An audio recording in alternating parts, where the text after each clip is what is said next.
The Japanese stocks are enjoying what we call the Takaichi rally this morning, as reports that PM Sanae Takaichi may call a snap election lift hopes of stronger fiscal support and a renewed push into technology and defense sectors. Across the Pacific Ocean, the mood is more hesitant. US futures are struggling this morning to find direction as markets digest renewed political pressures on the Federal Reserve by the White House and by Mr. T, a weaker US dollar, and growing concerns about the long-term cost of potential aggressive rate cuts from the Fed. On the yields front, the rising Japanese yields, because that's what's happening on stronger fiscal support bets for Japan, would normally raise fears of global capital repatriation from big Japanese investors back to their home. But keep calm, because for now, abundant global liquidity is keeping those worries at bay. So welcome to Swissquote's daily Market Talk. We are January 13th. I'm Ipek Özkardeşkaya. We will talk about a lot of topics today, but before we do,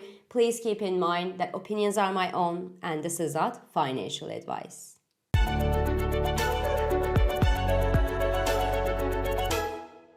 This show is brought to you by Swissquote. So the second full week of trading of the new year started with a lot of jitters and questioning as Mr. T stepped up the pressure on the Federal Reserve by sending the Department of Justice on the Federal Reserve Chair Jerome Powell, remember, last Friday regarding the HQ renovations. But remember, Jerome Powell just didn't give up. He stood up for himself and made clear, very clear for everyone, that these allegations were more to do with Mr. T's and White House's discomfort that the Fed is not cutting the interest rates at the speed that is desired by the White House, a speed that would obviously better serve the political ambitions than the economic fundamentals. And it's funny how powerful politicians are not told by people that surround them that the Federal Reserve or the central banks can just go ahead and cut the interest rates without consequences. Because doing so would, if we leave aside the reputational issues and the credibility issues, which are very important, but revive inflation and make the matters worse for the economic conditions. I mean, it wouldn't help solving the cost of living crisis, for example. It wouldn't bring inflation down. It wouldn't make housing more affordable. It would rather have the opposite effect. This is why we see the US yield curve steepening as a reaction to these serious attacks on the US Federal Reserve's sovereignty. The long end of the US yield curve is rising faster than the short end on expectations that more interest rate cuts from the Fed today would tame the short maturity yields, but the latter would boost inflation in the longer run and require a more strict policy in the longer term. So the US dollar is also feeling the pinch of this mess around the Federal Reserve. The debasement trade, the trade where investors leave fiat currencies and go toward hard commodities, continues as investors lose confidence in weaker Fed, for example, that would conduct weaker monetary policies, and the latter would result in weaker growth for the United States and higher inflation. I personally found the latest comments in reaction to latest news from former Fed heads, including iconic figures like Janet Yellen, Ben Bernanke, and Alan Greenspan, are quite exceptionally sincere and truthful. They said yesterday, as a reaction to everything that's happening, that this is how monetary policy is made in emerging markets, with weak institutions, they said, with highly negative consequences for inflation and the functioning of their economies. If you have any doubt, Turkey is an outstanding example of a country that destroyed its central bank sovereignty and gave the control of the monetary policy to the president, who insisted that rising interest rates would boost inflation. He was actually pointing at Japan at that time as historical evidence, but of course, Japan's liquidity trap had nothing to do with Turkey's own economic fundamentals. So it didn't work out. Inflation in Turkey exploded. The Turkish lira became dust and not a golden dust, and the country has been steadily getting poorer since then. And don't say this is the United States, it can't happen. Titanic was made of iron, sirs, and yes, it can sink, and it did sink. So the debasement trade, the trade that results of the sinking US dollar, among others, is bolstering appetite in hard commodities, as I said. As a result, gold and silver traded at fresh record highs yesterday. Silver is consolidating gains near the $85 per ounce level this morning, and I think it's just a matter of time before we see the white metal rise to $100 per ounce level and the yellow metal to $5,000 $5,000 per ounce level. There's nothing to stop the debasement trade at the current conditions. The news headlines get worse by the day. And where I do have another example of an old star, Great Britain. Remember, even though their institutions remain strong and trustworthy, well, trust and appetite in sterling has grown so poor after Brexit that it looks almost impossible to reverse that trend, and that is hurting Britain big time. So again, yes, Titanic can sing, and it did sing. And this time around, the consequences for the US will be worldwide, because the US dollar makes up around 90% of global trade. So eventually a tsunami may be coming.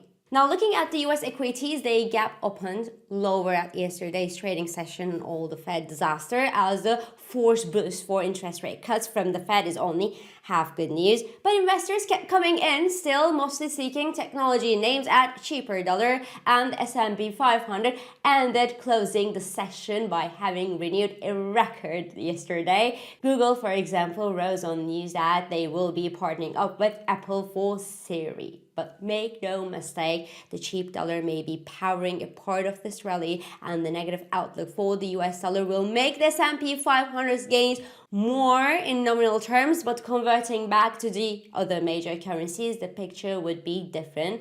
The SMI index, for example, may look quite bleak to you last year, but the Swiss index actually returned more than 15% last year, and S&P 500 lost in value in terms of Swiss francs. So think of hedging your US dollar exposure if you are into the US stocks. The US dollar is no longer that natural hedge to market sell-offs, where investors would move their capital to the safety of the US dollar. If a sell-off hits the market today, I believe there is little chance we see these funds flow into the US dollar. Gold and silver look to be more keen to amass any safety flows instead. So today, the US will be releasing its latest CPI update, and the big US banks will be kicking off the earnings season, with JP Morgan due to report its fourth quarter earnings later today, a day after Mr. T said that the credit card companies should cap the interest they charge to 10% for a year, which sent the related stocks to hell yesterday.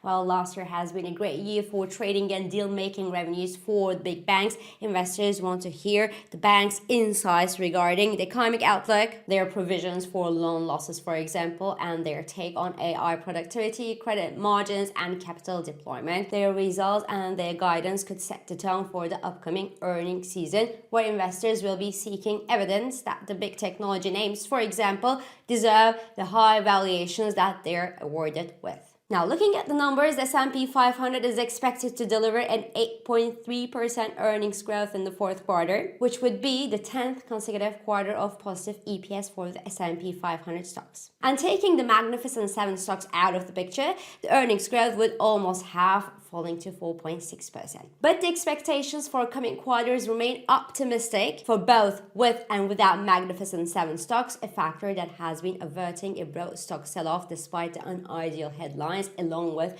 good liquidity injection from the Federal Reserve, of course, and the rotation trade is also underway. So I wouldn't necessarily sell America, but again, I would make sure to hedge the US dollar risk. Now, in Japan, the sun is shining this morning as reports that PM Takaichi might dissolve the lower house and call for a snap election boost investor sentiment, as a strong victory could unlock greater fiscal stimulus and budget support. People call it the Takaichi rally, where technology stocks are especially doing well, with the Topix index up by more than 2.5% at the time I'm talking here, as Takaichi has a special focus, a special dedication developing the country's technology and defense sectors in priority.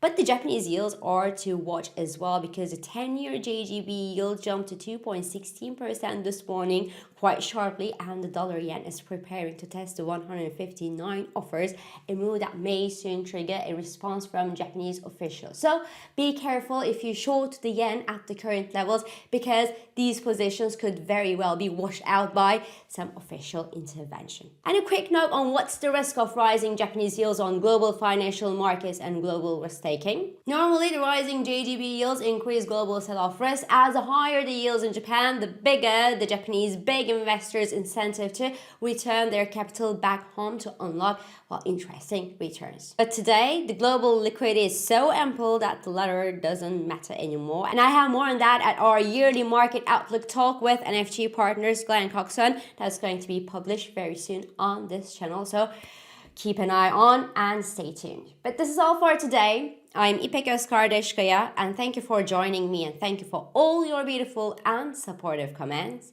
I hope this episode of Market Talk has been helpful and it has been insightful to you. So please do not hesitate to leave your comments, your reactions, and your questions below. As usual, follow us on Instagram, on X, on LinkedIn, but also on WhatsApp, Threads, Telegram, and Blue Sky for regular market updates. Subscribe to our YouTube channel for daily market comments, and please don't forget to hit the like button on these videos to let us know that you enjoy them. So I will meet you again tomorrow, and until then, good day trading. Trading and investing carry risks, including capital loss. CFDs in digital assets are volatile and not suitable for everyone. Swissquote assumes no responsibility for accuracy or losses from its use. Products and services are offered only where legally permitted.